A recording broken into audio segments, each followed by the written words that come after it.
Assalamualaikum warahmatullahi wabarakatuh. Perkenalkan, nama saya Nabila Purnama dengan NIM C0B020011 dari Prodi D3 Manajemen Pemasaran. Di sini saya akan menjelaskan tentang akuntansi biaya dan pengertian biaya lanjutan. Yang pertama, cara penggolongan biaya. Yang kedua, perbandingan laporan laba rugi perusahaan manufaktur dengan perusahaan dagang. Yang pertama, cara penggolongan biaya. Terbagi menjadi 3. Yang pertama, penggolongan biaya menurut objek pengeluaran. Yang kedua, penggolongan biaya menurut fungsi pokok dalam perusahaan. Yang ketiga, penggolongan biaya menurut hubungan biaya dengan suatu yang dibiayainya. Yang pertama, penggolongan biaya menurut objek pengeluaran merupakan dasar penggolongan biaya yang terjadi dari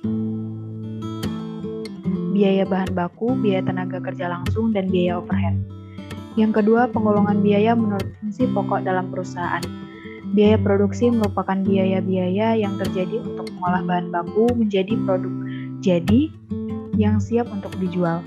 Biaya pemasaran merupakan biaya-biaya yang terjadi untuk melaksanakan kegiatan pemasaran produk. Biaya administrasi dan umum merupakan biaya-biaya untuk mengkoordinasikan kegiatan produk dan pemasaran produk. Yang ketiga, penggolongan biaya menurut hubungan biaya dengan suatu biaya yang dibiayainya. Biaya langsung adalah biaya yang terjadi, yang penyebab satu-satunya adalah karena adanya sesuatu yang dibiayainya. Jika sesuatu yang dibiayainya tersebut tidak ada, maka biaya langsung tidak akan terjadi. Biaya tidak langsung adalah biaya yang terjadi tidak hanya disebabkan oleh sesuatu yang dibiayainya. Biaya tidak langsung dalam hubungannya dengan produk disebut dengan istilah biaya produksi, tidak langsung atau biaya overhead pabrik, atau factory overhead cost.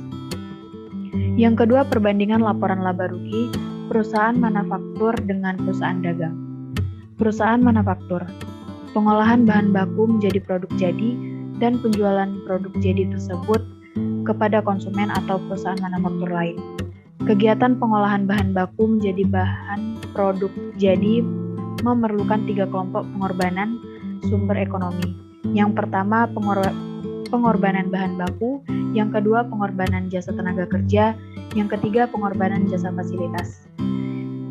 Yang kedua, perusahaan dagang. Kegiatannya berupa pembelian barang dagang dari perusahaan lain dan penjualan barang dagang tersebut kepada konsumen atau perusahaan manufaktur. Yang kedua, perusahaan dagang tidak melakukan pemrosesan terhadap barang dagang yang dibeli.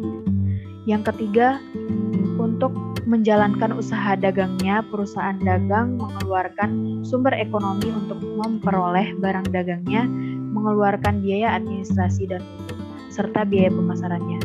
Sekian dari saya. Wabillahi taufiq wal hidayah. Wassalamualaikum warahmatullahi wabarakatuh.